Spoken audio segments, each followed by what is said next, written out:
நான் திடல்லேருந்து ஒரு கிலோமீட்டர் ஆகலாம். இப்போ பிரதர் நீங்கள் சொல்கிற மாதிரி பார்த்தீங்கன்னா அந்தோதய ட்ரெயின் வந்து மதுரைக்கு 9 மணிக்கு தான் ரீச் ஆகுது. நீங்கள் 9 மணிக்கு மாநாட்டத்தில் ரீச் ஆனால் சொல்கிறீங்க. அது எப்படி கணக்கு எனக்கு புரியல. இதோட ஆஃப் பண்ணிக்கோங்க, நான் எதுவும் பேச விரும்புகிறேன். இல்ல அவங்க விஷயம் பதட்டம் இல்லாம அவங்க ட்ரெயின் இந்த ட்ரெயின் வரும்னு சொல்றாங்க. நீங்க வந்து இறங்கி இருந்தா எப்படி 9 மணிக்கு போனீங்க அவங்க கேக்குறாரு. என்னன்னா பேசிக்கா இன்னொருத்தர் வந்து சொல்றாங்க அதுல கேள்வி வைக்கிறாங்க.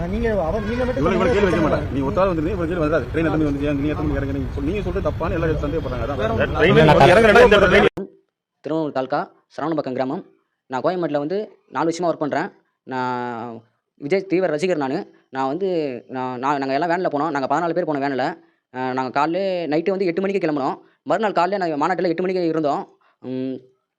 8 மணிக்கு மறுநாள் காலையில் 8 மணிக்கு இருந்தோம். நான் வந்து இந்த கேமரா ஓரமாக நின்று இருப்பேன். கேமரா ஓரமாக தளபதி வந்தோடனே நான் மேலே ஏறி ஓடுவேன். பவுன்சர் என்னை தூக்கி கீழே போட்டுருவாங்க.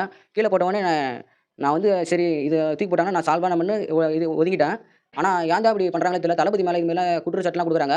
அது எப்படி தான் கொடுக்குறாங்கன்னு தெரியல. அவங்க அம்மாவும் பேசியிருப்பாங்க. அவங்க அம்மா ஏன் அப்படி பேசுகிறாங்கன்னு தெரியல. இதை வந்து தயவு செய்து யாரும் நம்பிடாதீங்க. இது நான் வந்து கிளம்பும் போது அந்த அம்மா வந்து அந்த பையனுக்கு ஃபோன் பண்ணி ஃபோன் பேசணும்னு சொல்லிக்கிறாங்க. அந்த இடத்துல டவரே கிடைக்காது.